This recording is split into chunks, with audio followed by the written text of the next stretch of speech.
So now turning to weather, Sean, I mean, all eyes, of course, were on Hurricane Ida, now turned into a tropical storm, and we had some interesting weather here overnight with well, we did. And we had some storms move through not associated with Ida. And if you've been outside, you know that air is very juicy. Oh, yeah.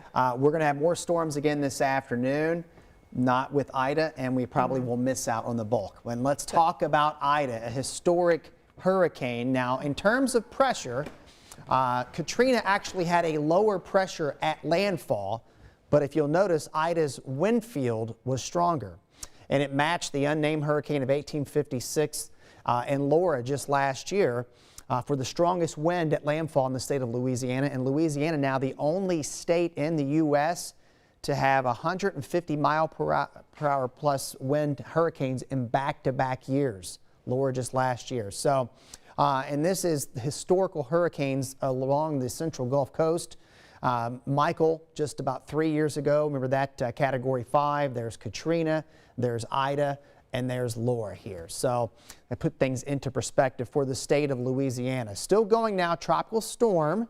And but boy, these heavy bands of rain are going to cause quite a bit of flooding today, and there will be some tornadoes embedded within them. Now, far removed from Ida, this is some of the leftover rain that we had from last night, and it's along and south of a front that's stalled out across central Indiana, and that front will be the trigger as we get into the afternoon, and we're starting to see a few cells popping up here.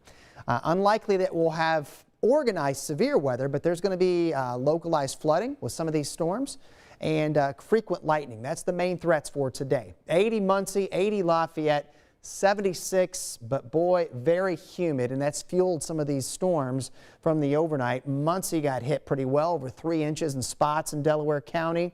You can see a little cell that moved there just south of Lafayette, and then a scattering of downpours, and that will be the case as we go through. Notice the focus here, near and south of I-70 the next 36 hours. Could have some cells popping up north, but for the most part, it's going to be along and south of I-70 and 74. 76 with the dew point, 72.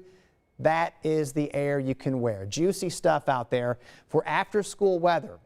Indy points south. Rain and storms likely. Temperatures are going to be in the middle and upper 80s before they start to cool down overnight tonight.